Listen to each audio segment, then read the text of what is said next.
Hello, I'm doctor Manasa, fertility consultant. ఇప్పుడు నేను discuss చేయబోయే topic secondary infertility. Secondary infertility అంటే ఒక కపుల్ నార్మల్‌గా ముందు ప్రెగ్నెన్సీ అచీవ్ చేసి సెకండ్ టైమ్ కన్సీవ్ అవ్వటానికి డిఫికల్టీస్ ఫేస్ చేస్తున్నట్లయితే ఈ కండిషన్‌ని మనం సెకండరీ ఇన్ఫర్టిలిటీ అని అంటామనమాట. నార్మల్‌గా ఒక హెల్తీ ప్రెగ్నెన్సీ రావాలి అనంటే మనకి యూజువల్‌గా ఒక గుడ్ క్వాలిటీ ఎగ్ ఉండాలి. అలానే ఒక గుడ్ క్వాలిటీ స్పెర్మ్ కూడా ఉండాలి. వీటితో పాటు యూట్రస్ కండిషన్ కూడా హెల్తీగా ఉండాలి. అంటే ఎడెనోమయోసిస్ కానీ, ఫైబ్రాయిడ్స్ కానీ, పాలిప్స్ గానీ ఇట్లాంటి అబ్నార్మాలిటీస్ కూడా ఏమీ ఉండకూడదు. Plus wife and husband hormonal profile నార్మల్‌గా ఉండాలి. అండ్ వాళ్ళ బిఎంఐ అడెక్వేట్‌గా ఉండాలి. ఇలాంటి క్రైటీరియా అంతా నార్మల్‌గా ఉన్నట్లయితేనే ఆ లేడీ ఒక 9 మంత్స్ సేఫ్‌గా ప్రెగ్నెన్సీ అయిన తర్వాత ఒక హెల్తీ బేబీని డెలివర్ చేయగలదనమాట. ఫస్ట్ టైమ్ ప్రెగ్నెన్సీ నార్మల్‌గా వస్తుంది. సెకండ్ టైమ్ కన్సీవ్ కావటానికి డిఫికల్టీ ఫేస్ చేస్తున్నారు. ఎందుకు అని. లేదా చాలామంది కపుల్స్ ఏంటంటే ఈవెన్ హాస్పిటల్‌కి విజిట్ చేయటానికి కూడా నెగ్లెక్ట్ చేస్తూ ఉంటారు. ఎందుకంటే ఫస్ట్ టైమ్ ప్రెగ్నెన్సీ నార్మల్‌గా వచ్చేసింది. సెకండ్ టైమ్ కూడా స్పాంటేనియస్‌గా వచ్చేస్తుందిలే అని అలా ప్రెగ్నెన్సీ డిలే చేస్తూ ఉంటారనమాట.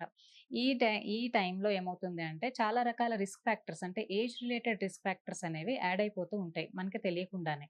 ఇందులో ఏంటంటే బోత్ మేల్స్ అండ్ ఫీమేల్స్ అనేవి ఇద్దరు ఎఫెక్ట్ అవుతూ ఉంటారు. ముఖ్యంగా మేల్స్‌లో అంటే ఏజ్ ఎక్కువవుతున్న కొద్దీ ఏమవుతుందంటే, ఈ స్పెర్మ్ యొక్క పారామీటర్స్ అనేవి ఆల్టర్ అవుతూ ఉంటాయి. స్పెర్మ్ కౌంట్ గానీ, మొటిలిటీ గానీ, మార్ఫాలజీ గానీ తగ్గుతుంది. అలానే ఏజ్ ఎక్కువవుతున్న కొద్దీ డీఎన్ఏ డ్యామేజ్ ఎక్కువవుతుంది.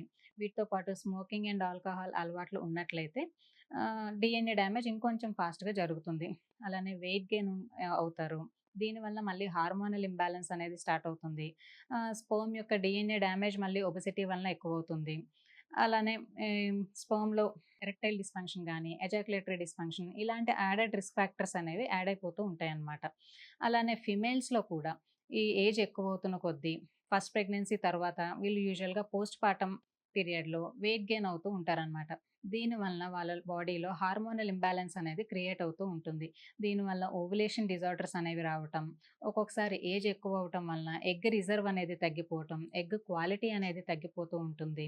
అండ్ అలానే ఏజ్ ఎక్కువవుతున్న కొద్దీ యూట్రస్‌లో ఫైబ్రాయిడ్స్ లాంటివి ఫార్మ్ అవ్వటం, ఎడెనోమయోసిస్ లాంటి రిస్క్ ఫ్యాక్టర్స్ రావటం, లేదా ఓవరీస్‌లో ఎండోమెట్రియోటిక్ సిస్ట్‌లు ఫార్మ్ అవ్వటం, లేదా ట్యూబ్స్‌లో ఏమన్నా ఇన్ఫెక్షన్ వచ్చి పెల్విక్ ఇన్‌ఫ్లమేటరీ డిసీజ్ లాగా రావటం, లేదా ప్రీవియస్ ప్రెగ్నెన్సీలో సిజేరియన్ ఏమైనా జరిగినట్లయితే, ఆ సిజేరియన్ సెక్షన్ వల్ల ట్యూబ్‌కి ఏమన్నా డ్యామేజ్ జరిగి ట్యూబ్స్ బ్లాక్ అవ్వటం, లేదా ప్రీవియస్ సిజేరియన్ స్కార్ వల్ల ఇస్తమోసీల్ లాంటివి ఫార్మ్ అవ్వటం. ఇలాంటి ఇష్యూస్ వలన ఇలా బాడీలో జరిగే హార్మోనల్ చేంజెస్, ఇట్లా రిప్రొడక్టివ్ సిస్టమ్‌లో జరిగే చేంజెస్ వలన మీకు తెలియకుండానే సంతానలేమి సమస్యతో బాధపడుతూ ఉంటారనమాట. సో, ఒక కపుల్ ప్రెగ్నెన్సీ ప్లాన్ చేసుకోవాలి అనుకున్నప్పుడు ఆహ్, ప్రాపర్‌గా ఒక ఫెర్టిలిటీ డాక్టర్‌ని కన్సల్ట్ అయ్యి, మీ యొక్క యూట్రైన్ స్టేటస్ ఎలా ఉంది? హార్మోనల్ స్టేటస్ ఎలా ఉంది? ఎగ్ రిజర్వ్ ఎలా ఉంది? లేదా స్పెర్మ్ పారామీటర్స్ ఎలా ఉన్నాయి? డీఎన్ఏ డ్యామేజ్ ఏమన్నా ఉందా? ఇవన్నీ రూల్ ఔట్ చేసుకోవటం అనేది చాలా అవసరం. నార్మల్‌గా ఒక couple age less than 35 years ఉంది. 1 ఇయర్ నుంచి నేచురల్‌గా ట్రై చేస్తున్నారు. ఈవెన్ విత్ అన్‌ప్రొటెక్టెడ్ ఇంటర్‌కోర్స్‌తో ట్రై చేస్తున్నారు. స్టిల్ కన్సీవ్ కాట్లేదు అన్నప్పుడు ఈ కపుల్‌కి ఎవాల్యుయేషన్ అనేది అవసరం పడుతుందనమాట. అదే ఏజ్ మోర్ థాన్ 35 ఇయర్స్ ఉన్న వాళ్ళలో అయితే 1 ఇయర్‌కి బదులు 6 మంత్సే వెయిట్ చేస్తారనమాట. ఈ 6 మంత్స్ తర్వాత నేచురల్‌గా ట్రై చేసినా కూడా ప్రెగ్నెన్సీ రాట్లేదు అంటే, ఆ తర్వాత ఫెర్టిలిటీ ఎవాల్యుయేషన్ అనేది చేయవలసి ఉంటుందనమాట. ఈ ఫెర్టిలిటీ ఎవాల్యుయేషన్‌లో మనం నార్మల్‌గా చూసేది వుమెన్ యొక్క ఎగ్ రిజర్వ్ ఎలా ఉంది? లేదా ఏఎంహెచ్ వాల్యూ ఎలా ఉంది? తన హార్మోనల్ స్టేటస్ ఎలా ఉంది? యూట్రస్‌లో ఫైబ్రాయిడ్స్, ఎడెనోమయోసిస్ లేదా పాలిప్స్ ఏమన్నా ఉన్నాయా? లేదా ప్రీవియస్ సిజేరియన్ స్కార్ ఎలా ఉంది? ఈ ఫ్యాక్టర్స్ అన్నీ చూస్తూ ఉంటాం అనమాట. అండ్ అలానే మెన్‌లో అయితే సెమెన్ పారామీటర్స్ ఎలా ఉన్నాయి? డీఎన్ఏ డ్యామేజ్ ఏమన్నా ఉందా? లేదా ఇద్దరిది బిఎంఐ ఎలా ఉంది?